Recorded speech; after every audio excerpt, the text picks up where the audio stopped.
Frankie, we won a game. West Ham 2, Man United 1. Did you enjoy yourself? Your little one enjoy himself? Had a lot of fun, but how many weeks ago was it that we said that that would be a win for West Ham? It was just on the cards. I'm not saying that I was confident because of anything for West Ham, but they're just so bad. And I just always felt like, even though we have our problems, that we'd have enough to get over the line. And we did. I'm not saying I'm sitting here going, we absolutely blitzed them off the park like maybe I'd anticipated. And it was very, very hard fought. But we got there in the end. And, I've heard a lot of people saying we don't necessarily deserve it. Well, that's football, isn't it, at the end of the day? If you don't take your chances, and how many times have we been there in the past? But that second half, it was always coming. That I said to the boy just before about 10 minutes before we scored, the goal's coming here. And then it did. So, yeah, we had a good night. He met his friends that he'd met on holiday in Greece. We went to Figo. They were actually brilliant. If anyone's looking for a place to book a table after the match, maybe let the stop-go signs and the crowds die down a little bit. They play bubbles in there. They're actually happy to have you in there, which was really nice. You felt welcomed. They're very attentive. And even though it was jam-packed, I think we ordered, and there was 7 of us. So that, you've ordered a lot of food. 10 minutes, the food was on the table. I was so impressed. So we had that, few Peronis, nice food, West Ham beating Manchester United. It couldn't have been a better afternoon and evening. Yeah, but what were you thinking at half times, though? I was still confident. Do you know, going in 0-0 at half time gave me even more confidence, because I thought, do you know what? It's going to be our day here. It was, sometimes I have that gut feeling. I just know we're going to win a football match. That was one of them. I always believed we'd win it. And after all of their misses and the low chance and all that, I thought, you know what? This is our day here. So I was always confident. 0-0. If we had gone in behind at half time, maybe my confidence would have faded. But being 0-0 at half time, I was even more confident. The one thing I will say, whilst I refuse to give him credit for fixing his own mistakes, the one thing I will say is at half time, whilst I wasn't feeling confident at all because I thought we got battered in the first half, but there was a bit of me.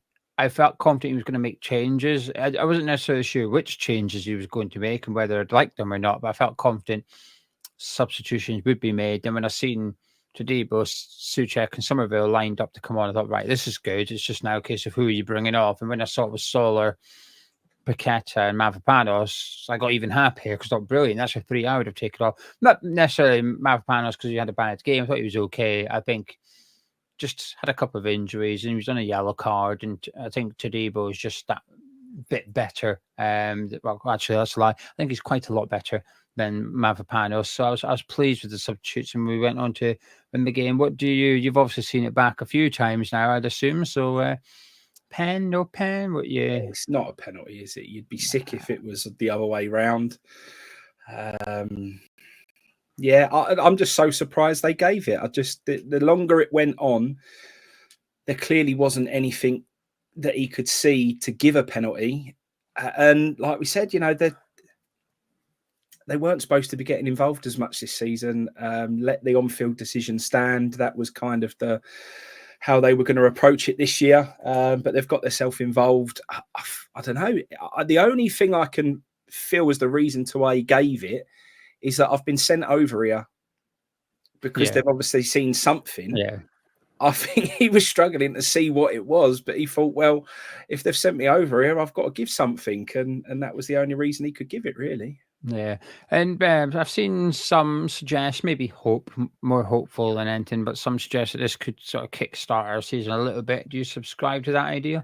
I do. And for all of my confidence of that we was going to beat Man United, like I say, it wasn't because of anything that West Ham were doing. And I'm going to roll with it. I want to see that lineup for Forest. I want to see that second half lineup. That's what we've got to go with. And we've got to say, look, go and pick up where you left off and carry on.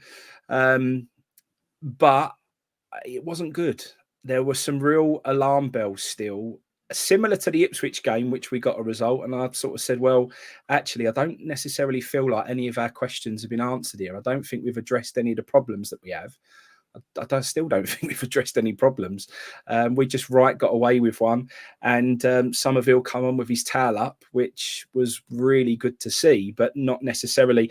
He didn't have. I struggle when players don't come and give it their everything when they come on the pitch, but you could understand why his confidence may have had a knock when he's not started that game after there is a loss of Kudus, and really to put Soler out there, I mean, that was I think quite a few of us felt like he might do that, or he might put Paqueta out there. But yeah, it's not good for his confidence. But he come on with a point to prove, I felt. As soon as he got on that pitch, he was energetic, lively. So maybe there's one thing that's been answered, that we've got an out-and-out left winger for a change. We need to play him there. So yeah, but I still, if you was to say to me now, how do we line up against Forest, I couldn't necessarily give you the answer, to be honest. Well, we're going to get onto that in a second, because I think there's maybe been another question answered where we just might not like the answer. I think there might be some evidence presented, and I think a lot of us would go, "Whoa, no, thank you. I don't like that evidence. I'm going to ignore that." But I want to discuss it with you. Before I do, this video is sponsored by Surfshark. If you would like your personal details to remain private whilst you are online, then you can do that with the help of a VPN. And Surfshark VPN is something that Gonzo's been using for 3 years, myself a little bit less than Gonzo, but I got it because Gonzo told me to go and get it. Gonzo influenced me before we even had Surfshark as a brand deal. There you go. But I'll give you a few perks of Surfshark, then I'll tell you how West Ham could do with it in just a second. But Surfshark, you only need one account to cover multiple devices. So when you sign up once, you pay once, you can cover loads of different devices under that same username. So you don't need a separate payment method for your computer and your phone. One account, cover both under the same umbrella. Happy days, saves you a little bit of money, and you cover plenty of devices. Plus, they've got a 30-day money-back guarantee. So if you sign up to it and you don't like it, you get in touch with them. You go on their website. It's very simple to do. I checked it out because I like to know how these things work before promoting it. I went and had a look myself. You click a few buttons and you get a full refund. It's as simple as that. You don't even need to speak to them in order to take advantage of that 30-day money-back guarantee if you do not like it. It works in public spaces as well. So if you're hot desking, if you're on public transport, your Surfshark VPN is still active. It's still working, and it's still protecting you. And we've got an offer here at Hammers Chat. Go to surfshark.com/Hammers Chat. Links in the description below. You can just type it in yourself in the URL. You will automatically get 4 months free added. You don't need to click any buttons. It's automatically in the basket for you. Stay protected whilst you are online. Keep your personal details private. Something that West Ham perhaps aren't too good at. Their private details get leaked non-stop. But we'll get onto that maybe in a different video, Frankie, because I want to ask you regarding questions being answered. What about the central midfield? Because when we did the podcast prior to the Man United game, we sort of shrugged a little bit. We said we want to see Somerville. We want to see Jared Bowen either side. We want to see Antonio up front. We know what we want the defence to be, but the other 3 players, there's a case of, well, we know we want Alvarez to be one of them, but the other 2, it felt up for grabs. Paqueta, Soler, Soucek, Andy Irving, Rodriguez. We don't really know what the best team would be, and we decided that perhaps Thomas Soucek would be one of the 2, but the other guy I'm not so sure about. Rodriguez starts with Alvarez, Soler starts with Paqueta, Soucek comes onto the pitch. Would it be wild to suggest that currently our best midfield is Rodriguez, Alvarez and Soucek? Certainly not wild, but I think we now, with the games that we've had, the 4 last games that we've played, I think there's enough evidence there now to suggest that you've got to change that midfield game by game, depending on the style of play of the other team. Because the only reason why I've kind of, it's not any knowledge as to why we've won or lost the last few games and I've predicted them correctly. It's literally just down to the fact that certain games have played into our hands and certain haven't. Ipswich didn't press. They sat off us. Rodriguez can cope in those games and looks good in those games, same as he did against Manchester United.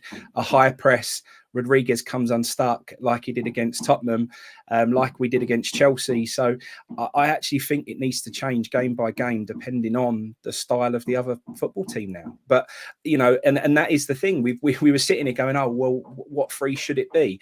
Well, actually, we need to look at the other team to pick the correct three now. With that in mind, then, for Nottingham Forest, what three would you be looking at going for? This is a great question, Gio, and I'm not going to sit here and pretend that I've watched Nottingham Forest and I have a total answer to that question because I know how Nottingham Forest play. I don't. I couldn't even name who's going to play in the midfield for Nottingham Forest, so I don't know. I know Tottenham more than I knew Nottingham Forest, so I could say we're going to struggle against Tottenham because the way they play football.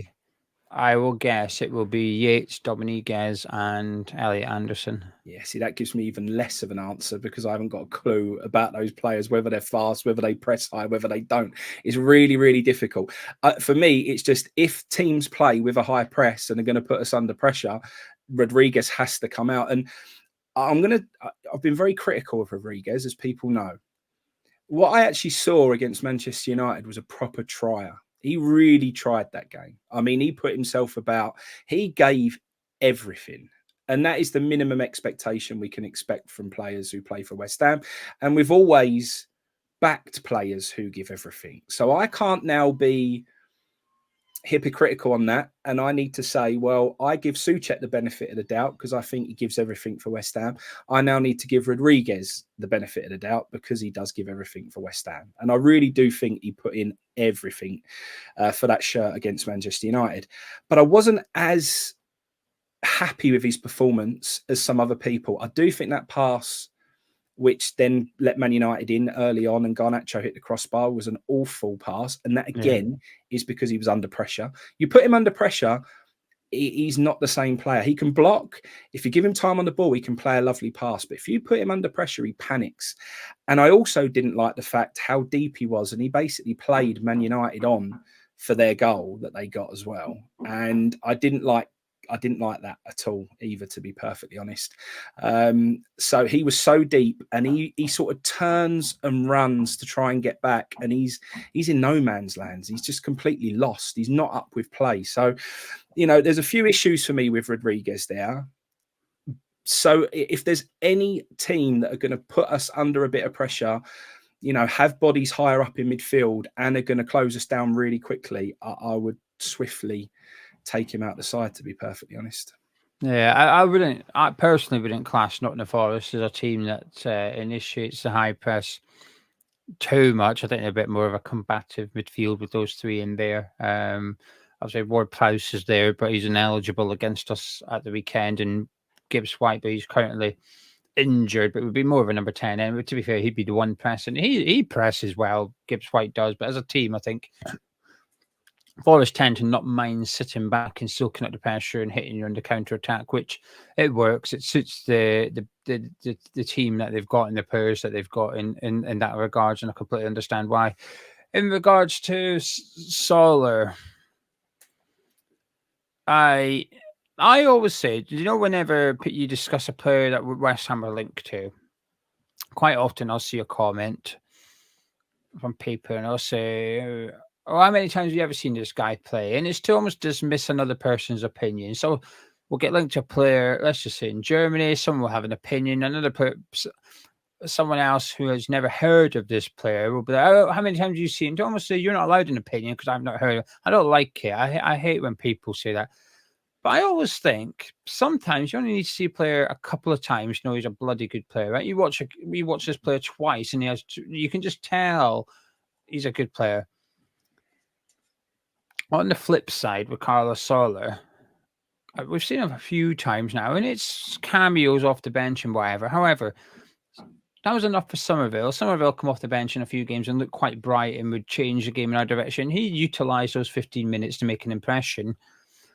I'm just unsure about Soler, and that's been kind. I don't get him at the minute. I don't.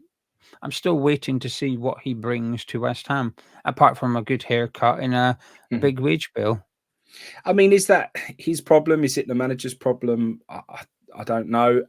What made me laugh on Sunday's game was that he was so out of his normal position. In the first half, he turns around when they're taking a goal kick and he points and basically says someone's got to cover that man, but it was his man. And it dawned on him. And then he's pointing, he's going over there, and then he's like, oh, that's my job. And then he goes trotting over to try and cover it. And it was like, that's a player who just doesn't know his role, doesn't know what he should be doing, and doesn't know where he should be on the football pitch. It becomes very difficult for him to show his best attributes when in his mind, I don't really know where I'm supposed to be here. So I'm not totally writing him off just because I'm not sure we've seen him have a proper run in his best position. The problem is I haven't got a clue what that is. Yeah, I mean, I agree with you. I'm waiting to see because, and this is what annoyed me about the starting 11 when we saw the team Sunday. Solar, I didn't have an opinion of before he came to West Ham. I didn't know him. So I'm going off the back of other people's opinions who do know him. And they all spoke about how he could be a number 8, how he could be a number 10, but not one person said, oh, yeah, he's a left winger. He's a really good. Not one person said that. So when the lineup came out, I thought, well, this is a bit strange. And I'm trying. I think his performance on Sunday was dire, but I think it was more a reflection of the poor team selection rather than Carlos Soler. And I think that's what irritated me a little bit. And the worst thing for me was it felt like there was an obvious solution in the first half, and that was to put Paqueta out on the left and move Soler in field, because we know Paqueta can play out there. It might not be his favourite position, but I would argue his best performances for West Ham have come whilst playing out on the left-hand side. And I think I just got really frustrated as the first half was going on, because at this point we were also, in my opinion, getting battered by Man United, and we had very little in the way of possession, creating chances. There was just nothing. And I thought, well, at least do something. And you can still change your team without making substitutions. And I felt like that was a very obvious and easy decision to make. You know, put Soler in the middle and see if you can do something there. But I don't know, maybe he's got a little bit of the cruise about him, and maybe Lopetegui doesn't want to see him centrally for whatever reason. It does feel like it's Paqueta's spot, and that's it. And the only other player I've seen play there is Thomas Soucek. But even that was quite quickly rebuffed by Lopetegui after a game when it didn't work. It was like, right, you go back deeper into midfield, and Paqueta's going to be slightly more advanced of the three in the middle, who's just not turning up whatsoever at the minute. And do you think it's time to drop him now? Yeah, I think it was time a few weeks ago, but do you think now it's like, right, you've got to do it now? Yeah, I think so. I think there was enough evidence in that second half, and like I said, that you just roll with that team in the second half into the next game, because it's just the best we've looked for a while. So just run with that. I defend Soucek quite a bit, because I do think, like I said, he gives everything for West Ham. He's been an important player for us over the last few years. We know his limitations. We know what he struggles with. But what he shouldn't struggle with, and what he doesn't normally struggle with, is his heading ability. I was really, really disappointed with how flat-footed he was for Man United's goal. If there was any player you wanted to be in and around Casemiro, it was Thomas Soucek. And he drifts towards the goal line, and that ball comes back across from Xerxes. And I'm looking at Soucek thinking, just put your head on it, mate. And he just keeps drifting into the goal and gives Casemiro a free header. It was really frustrating, because if you would have said to me, pick a player to be in that position at that moment, it's that man. Just come out and head it away. But he got caught a little bit cold, a little bit flat-footed, and it was, it was a bit of a shame, really. So it was a goal that I think we could have avoided, to be honest, and Soucek played a big part in that. But I don't know, I'm still not convinced he's the attacking, or the most attacking of that three, but that seems to be where he fits in at the moment. Like I said, if he's going to play, I want him box crashing. I want him to get into but we're just struggling with that. I saw your a couple of the videos that you did. I think you did with Gonzo on Patreon about the the first 25 minutes and our XG was 0. And it was, Yeah, I've got and it then here after that, actually, 0.01 or whatever it was, on the screen now. it was terrible. So that just tells you that we're just not creating chances. And we can all, and I do, and I'm critical of Antonio, and I'm critical of Antonio again against Man United because I thought he was pretty poor. I thought he gave the ball away awfully at times, and yeah, he had some really okay moments and some good moments where he was holding the ball up and being a nuisance. And my boys now obviously listen to me too much, so he's quite critical of Antonio. But I actually was saying to him, no, I think he's doing all right here. So, but overall on balance, I don't think he quite did enough for me. But you can dig him out, and then you look at that, and then you say, well, actually, are we getting the ball into him enough? Are No, we creating enough for those players up the other end of the pitch? But you know, we seem like we're so deep. And again, we're talking about this free in midfield. We're always with those two that sit because I think we feel we have to with how high we play our fullbacks. We feel like we've got no other choice. At some point, I think Lopetegui's either got to say, I'm going to naturally put in another centre half in there, which none of us want to see because we feel like that is too defensive. But I do think it will bring more balance to the pitch while we're letting our fullbacks be so high. But that's the reason why we do it is having those two sitters, because I think we feel like we need the cover. But at some point, if you want to create chances and you want to try and go and win football matches, you've got to have one and maybe set 2 free. But I wouldn't dare do that at the moment with how high Wan-Bissaka is and this free reign that Wan-Bissaka seems to have to just maraud wherever he wants to on that pitch. And there was again a moment in that Man United game, which was actually the one for Dalot's chance, where he'd roamed forward. I can't remember who else who had roamed out of position, whether it was Emerson or there was another player who again had roamed. And at one point, Wan-Bissaka was our highest, as they attack and counter-attack us, Wan-Bissaka is our highest player on that pitch. He's the furthest forward player. And I turned around to Albie, I said, we're massively out of shape here. We're in trouble. Next thing you know, a ball over the top and they're in. You could just see it happening in front of you on the pitch. It was like, what are we doing? We're leaving ourselves wide open here. And that could have been a very different game if he puts that away. So, yeah, it's, I don't know. There's a lot of questions there and it's really hard to answer them because I do want to see us allow one more player to get forward to try and improve that chance creation that we're lacking at the moment. But you can't do it when we're so open at the back. Yeah. I've got one more tough question for you, and that is, how do you see Saturday against Nottingham Forest going? I had opinions on all the games. I had opinion on Tottenham, Ipswich, Man United. I don't really have an opinion on Forest, if I'm honest, because I just haven't seen enough of them. But you know, I did see the highlights from their last game, which they looked full of confidence. The players on the pitch at the end and how they were dancing with their fans, they're in a good place right now. And yeah, the only thing that gives me confidence is you said you don't think there'll be a high pressing team. If they're not a high pressing team, then we've definitely got a chance to get a win over them because that just seems to suit us more at the moment. I think they're really hard to break down, though. I do think defensively they're very good. I think they're good at what they do, and I think that's it really. If you're going to be a team that sits in and counterattacks, that's okay, but just make sure you're good at it. And they are. I think they've got how they want to play down to a T. They've got the players that fit the way they want to play. And I would argue it's the opposite of what we are right now.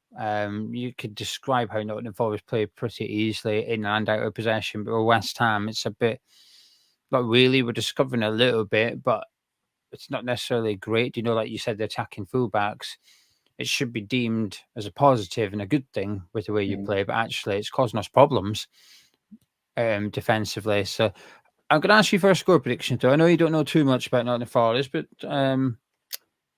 well, it's a bit of fun, isn't it? I want to know what you're thinking, what you're vibing. No, you know, I always back West Ham and I will always back West Ham in these moments. So I'm going to go for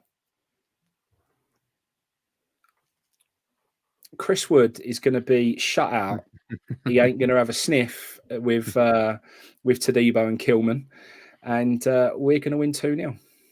Oh, would love that. Well, thank you very much, Frankie. If you guys at home have enjoyed it, please do drop a like on the video by clicking thumbs up. Subscribe to Hammers Chat. Surfshark, if you want to get it, surfshark.com/Hammers Chat. Myself and Frankie, we shall catch you in a bit.